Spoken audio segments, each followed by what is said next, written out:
People deluded. Now, Arsenal have obviously defeated Napoli 1-0, 3-0 on aggregate, and we're through to the semi-finals of the Europa League. Just about to say Champions League. There, people, I would love it to be. We ain't done that since, what, '06?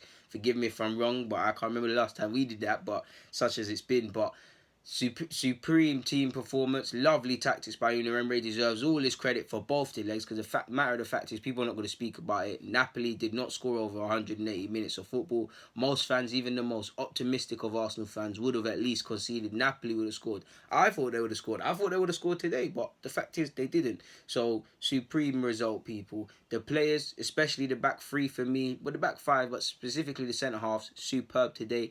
And Ramsey, the man that we're going to get onto in a second, superb until he got injured. And that's ironically the one mark on the game, to be fair, because like I said, it was superb in many aspects, and we need to focus in regards to Palace. But Ramsey, a player who's going to be leaving at the end of the season, a man who's in his prime, a man for me in the last games, he's playing with a different sort of bravado, and it's a shame that he's leaving, and it's a shame that we're not getting a penny for this player, car. He looks cerebral, man. He's up for it, especially in the European competitions. Today, for me, until he got injured, unfortunately, with the hamstring, fingers crossed, he was my man of the match, because the flicks, the 1-2s, the work rate, he looked inspired, and I wanted Ozil to play. I wanted Ramsey to start as well, but when Ramsey was in the 10, I could see the angle, all action, running up and down. Obviously, ironically, he could have scored if he sorted his footing out earlier. Ramsey's good, man. He's up for the big games, like you see, not just in Europa League competitions so far and for the last 18 months at Arsenal when we've been in it. Premier League as well. He's been a bit of a bit part player, sadly, and that's commendable. That for me, anyways, he's in for it with a shout of our player of the season. But big games, he plays all of them. And today you saw it, man. He's a man for these occasions. So it's a shame that we're going to lose a big game player playing what I feel is a different. He's gone up a level as a player, a real purple patch, someone who's leaving, so he might want to leave Arsenal fans with one last goodbye, piece of history sort of thing. Someone who, quite frankly, we need in regards to trying to get top four via Europa League, winning that, and the top four. So it's a bit of blow, and we've already got some injuries and suspensions, and it feels like when one person comes back, 10 more get injured.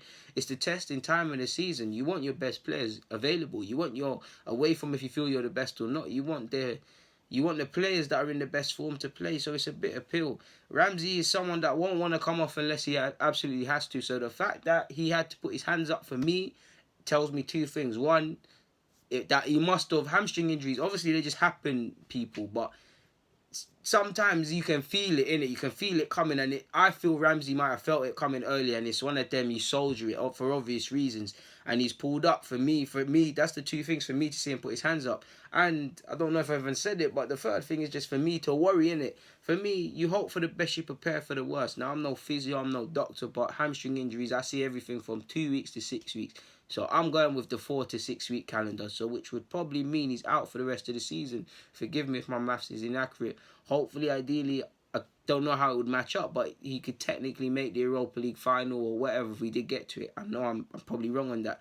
It's a bit of pill to swallow, man, because you're looking at, we're at the part of the season, well, the Premier League in general is about fine margins, and you're looking at it, you see Spurs, obviously it's a commendable result that they're on the verge of 180 minutes from their ever first Champions League final, but they've got 2 extra games against Ajax, and they're still fighting for top 4, and they're third. Obviously, United have now gone out, so there's a silver lining, they can focus on the league. Chelsea have gone through. So you're looking at it as that, okay, cool, we're still in the Europa League, but the away games are tough, and I don't want to disrespect anyone, but the away games are tough. They're tough, people. And it looks favourable on paper. So you look at that from outsiders looking in, Arsenal got a favourable amount of fixtures, but they're having less players. They're most informed players available. So it's a bit of pill to swallow, people. Like I said, I'm hoping for the best, man. I hope that he's not out for too long. Best case for me is 2 weeks or so, but I don't feel Ramsey would have asked to come off unless it was a mad thing, to be fair. Maybe in hindsight, I'm not a doctor and I'm not here to blame anyone. He's obviously been checked fitness-wise, but he has had some. This ain't the first of his injury issues. I mean, what game was it he came off the bench because he weren't 100%? So possibly something's gone wrong, or we've possibly risked him or whatever. And the worst thing about these hamstring injuries, even if he's back in 2 weeks, would you want to play him in 2 weeks because you run the risk of him being out further? Like, it could be a bit shady and say he technically ain't our player soon again. So if he was to come back in 2-3 weeks in time for Europa League final, God willing we get there, or to play our running and he has complications next season, then it's not really our business. But at the end of the day, for me anyways, as an Arsenal fan, first and foremost, this is a man's health. So hopefully it's the best sort of MRI scan or whatever the physios and doctors got to do. Hopefully it's the best one of them thing there possible. Hopefully he returns to fitness. Hopefully he can actually play a major part or any part in regards to the end of the season, because similar to Santi Cazorla, we never got to say goodbye. So someone that's been here essentially as a teenager, 17-year-old, and is leaving as a married man. I believe Aaron Ramsey's married with kids and all of these sort of things going to Juventus. He's grown up here. He's developed through life here in London, all the way from humble beginnings in Cardiff. He's always been, I believe, a man when you're 16, but he's a man, people. He's gone from probably, when he came Arsenal initially, he must have been in digs, a shy teenager in digs, and he's leaving with a married man with a young family. So he's evolved. So I can't imagine how Santi Cazorla felt. So imagine what Ramsey feels. So fingers crossed and all of them nice things there, people. But prepare for the worst, hope for the best would be my advice. On that note, I'm gonna keep it moving. People, deluded. I'm out.